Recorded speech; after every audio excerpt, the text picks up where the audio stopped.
बदायूं में आज समाजवादी पार्टी के राष्ट्रीय अध्यक्ष अखिलेश यादव ने अपने चाचा शिवपाल सिंह यादव के बेटे सपा प्रत्याशी आदित्य यादव के समर्थन में एक जनसभा को संबोधित किया। उन्होंने जनता से अपील की कि मैंने आदित्य को गोदी में खिलाया है, उसे अधिक से अधिक वोटों से जिताकर भेजें। उन्होंने कहा कि वोट 2019 के लोकसभा चुनाव में धर्मेंद्र यादव यहां से षड्यंत्र के तहत हराया गया था। ईवीएम जिस कमरे में रखी हुई थी वहां कोई तोता घुस गया था, जिसकी वजह से धर्मेंद्र यादव यहां से चुनाव हार गए। पर इस बार कोई भी तोता स्ट्रांग रूम में नहीं घुस पाएगा। जनसभा में अखिलेश से पूर्व उनके चाचा शिवपाल सिंह यादव ने 2019 के लोकसभा चुनाव में धर्मेंद्र यादव की हार को एक षड्यंत्र बताया। उन्होंने कहा, यहाँ के लोगों को मालूम है कि पिछली बार स्ट्रांग रूम में एक तोता घुस गया था, जिसकी वजह से धर्मेंद्र को चुनाव में हार का मुंह देखना पड़ा। लेकिन आपको बता दें कि इस बार स्ट्रांग रूम में कोई भी तोता घुस नहीं पाएगा, बल्कि विपक्षियों के तोते उड़ जाएंगे। और अगर गलती से वो तोता किसी भी तरह से स्ट्रांग रूम में घुस गया तो फिर वो बाहर नहीं निकल पाएगा। उन्होंने नेताजी मुलायम सिंह यादव समय की याद भी जनता को दिलाई कि जब नेताजी का हेलीकॉप्टर यहाँ से निकलता था तो यहाँ की महिलाएं सर पर पल्लू रख लेती थीं और पुरुष हाथ जोड़ लेते थे कि दद्दा जा रहे हैं। उन्होंने कहा, ये चुनाव समाजवादी पार्टी की प्रतिष्ठा का चुनाव है।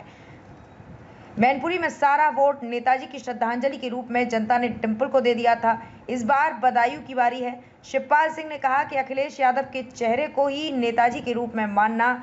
उन्होंने जनता से कहा, लोकसभा चुनाव के बाद हम 75 जिलों में निकलेंगे और बीजेपी को हटाकर अखिलेश यादव को प्रदेश का मुख्यमंत्री बनाएंगे।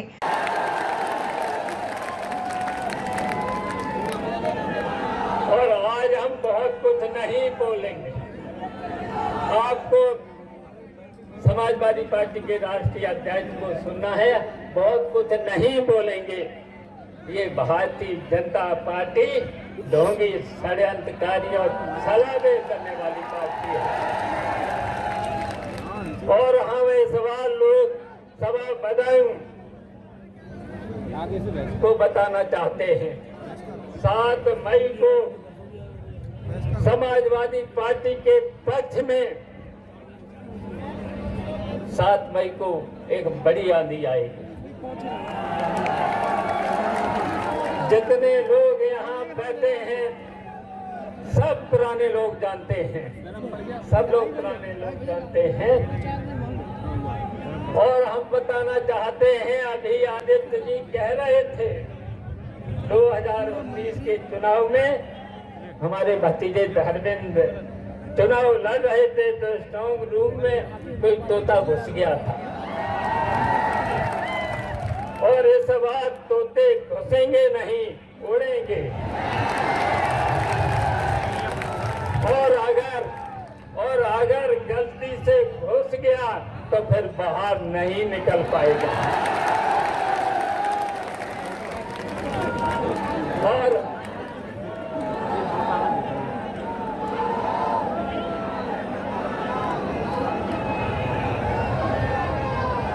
इस बार चुनौतियों को चुनौतियों प्रतिष्ठा का चुनाव है, लेकिन हम समाजवादी पार्टी को मजबूत कार्यकर्ता इन चुनौतियों का मुंह तोड़ करके जवाब देने का काम करेंगे। चाचा शिवपाल के बाद मंच पर अखिलेश यादव ने जनता को संबोधित किया। उन्होंने कहा कि बदायूं सीट नेताजी की सीट रही है, यहाँ से इस बार आप लोग आदित्य यादव को रिकॉर्ड वोटों से जिताकर भेजेंगे। उन्होंने कहा, वैसे तो तोता उड़ने की बात सामने आ गई है, लेकिन मुझे पता है कि दिल्ली वाले भी आज बदायूं आए हुए हैं। ये बात उन्होंने अमित शाह के लिए तंज करते हुए कही। अखिलेश यादव ने कहा कि मुझे ये भी पता है कि उनके पास सारी जानकारी पहुंच रही होगी, मगर आपको बता दूं कि उनके तोते आज भी उड़े हुए हैं। उन्होंने कोविड की वैक्सीन के मुद्दे पर कहा कि कोविड की वैक्सीन के बारे में तो आप लोगों को पता होगा, लेकिन भारतीय जनता पार्टी के लोग आपदा में अवसर की तलाश कर रहे थे। मैंने कोविड की वैक्सीन नहीं लगवाई, लेकिन सोचिए जिन्होंने वैक्सीन लगवा ली होगी, देखते होंगे तो उन पर क्या गुजरता होगा। उन्होंने इलेक्टोरल बॉन्ड पर भी निशाना साधा। उन्होंने कहा, भाजपा का आय को दोगुना करने का वादा भी झूठा ही साबित हुआ। उन्होंने कहा कि अगर हम सत्ता में आए तो हम आटा के साथ डाटा भी देंगे। भारतीय जनता पार्टी ने बड़े बड़े कारोबारियों का कर्ज माफ किया है, हम लोग किसानों का कर्ज माफ करेंगे। अखिलेश यादव ने परीक्षा में पेपर लीक होने के मामले पर कहा तथा अग्निवीर योजना पर भी जमकर निशाना साधा। उन्होंने कहा कि बीजेपी का 400 पार का नारा 400 हार की तरफ बढ़ रहा है। आदित्य यादव को रिकॉर्ड मतों से यहाँ जिता करके भेजेंगे।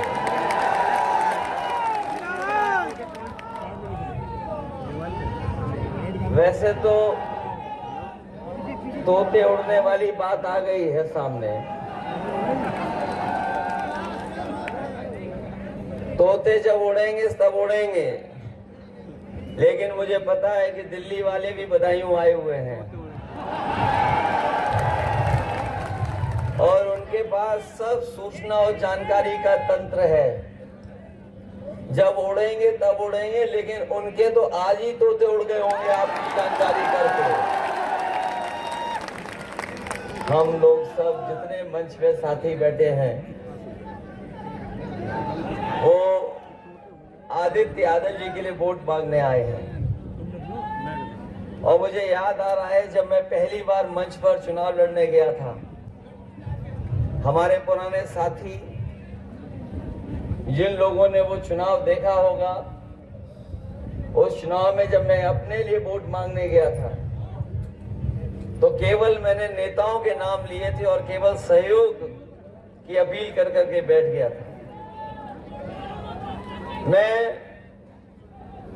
जब भाषण खत्म हो गया तो मुझे याद है कि नेताजी ने दोबारा कहा कि दोबारा भाषण दे दो, और उस समय के लोगों को याद होगा कि मैं फिर नाम लिया और अपने लिए सहयोग की अपील कर करके बैठ गया। लेकिन मैं देख रहा हूं आज आदित्य यादव को आप लोगों ने, बदायूं के लोगों ने नेता पहले ही बना दिया। ये इनका लोकसभा का पहला चुनाव है। ये पहला चुनाव लड़ने आए आपके बीच में।